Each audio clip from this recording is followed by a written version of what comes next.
Hey guys, कैसे हो आप सभी लोग। एपिसोड की स्टार्टिंग में सेकंड सूचिकागे समनिंग जुत्सु का यूज करता है और 3 कागेस को समन कर लेता है। काबुटो कहता है कि मेरे पास थर्ड राइकागे है, फोर्थ काजेकागे और सेकंड मिजुकागे, लेकिन मेरे पास कोई भी होकागे नहीं है। सेकंड मिजुकागे कहता है कि हम लोग कहाँ पर है। सेकंड सूचिकागे कहता है कि हम सब लोग मर गए थे, लेकिन हमें किसी ने रीएनिमेशन जुत्सु यूज करके जिंदा कर दिया है। सेकंड मिजुकागे कहता है कि सूचिकागे मैंने तुम्हें मार दिया था ना। सेकंड सूचिकागे कहता है कि ये सब बातों को भूल जाओ, ये रीएनिमेशन जुत्सु तो सेकंड होकागे का है, तो सेकंड होकागे कहां पर है। फोर्थ काजेकागे कहते हैं कि सेकंड होकागे तो कब की मर गए, लेकिन रीएनिमेशन जुत्सु ओरोचिमारू भी यूज कर सकता है। गारा अपनी एक आंख से उन चारों को देख रहा था। गारा सबको बताता है कि वहां पर 4 शिनोबी से, उन 4 शिनोबीस में से एक शिनोबी मेरे डैड है। नीचे शिकमारू कहता है कि दुश्मन रीएनिमेशन जुत्सु का यूज कर रहा है, तो इसीलिए सभी लोग तैयार हो जाओ। हमें राइकागे, सुनाडे और सूचिकागे को दिखाया जाता है। एक शिनोबी कहता है कि हमें गारा की कंपनी से एक मैसेज आया है, वहां पर 4 शिनोबीस है और वो शिनोबीस है सेकंड सूचिकागे, सेकंड मिजुकागे और फोर्थ काजेकागे और थर्ड राइकागे।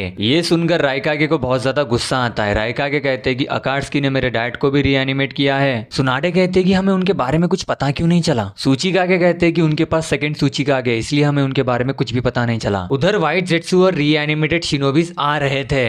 दारुई की कंपनी के पास किंकाकू और गिंकाकू आते हैं। राइकागे कहते हैं कि गारा की कंपनी मेरे फादर से फाइट कर रही है और फर्स्ट कंपनी गिंकाकू और किंकाकू से फाइट कर रही है, तो अब मुझे भी लड़ाई में शामिल होना होगा। ये सुनकर शिकागो कहते हैं कि राइकागे आप सुप्रीम कमांडर है, आप हमें ऑर्डर ही दे सकते हो। फिर शिकागो कहते हैं कि राइकागे आप मैप को देखो। शिकागो बताते हैं कि कांकुरो की टीम ने एनिमी की टीम को हरा दिया है और ककाशी की टीम 7 निंजा सोर्समैन से फाइट कर रही है। गारा की कंपनी कागेस की टीम से फाइट कर रही है और अगर हम लोग एक साथ मिलकर फाइट करेंगे तो हम लोग जीत जाएंगे। राइकागे कहते हैं कि इसीलिए लीफ विलेज को हराना इतना ज्यादा हार्ड है। तो राइकागे सबसे कहते हैं कि ये मेथड को फॉलो करो। इनुइची सभी कंपनीज को ये मैसेज दे देते हैं। सूचिकागे कहते हैं कि शिकागो तुम्हारा प्लान तो अच्छा है, अगर तुम्हारा प्लान उल्टा काम कर गया तो हम लोग क्या करेंगे। शिकागो कहते हैं कि ऐसा कैसे हो सकता है। सुनाडे कहते हैं कि सेकंड सूचिकागे कोई मामूली शिनोबी नहीं है। राइकागे कहते हैं कि सेकंड सूचिकागे के पास केके टोटा है। ये सुनकर शिकागो हैरान हो जाते हैं। सूचिकागे कहते हैं कि केके टोटा को यूज करने के लिए हमें 3 चाक्रा नेचर्स को एक साइड ऐड करना पड़ता है। ये कहकर सूचिकागे फाइट में जाते हैं। उधर फोर्थ काजेकागे गारा की आंख को देख लेते हैं। एपिसोड 267 यहीं पर खत्म होता है। आपको अगर वीडियो पसंद आया तो वीडियो को लाइक करो, चैनल को सब्सक्राइब करो।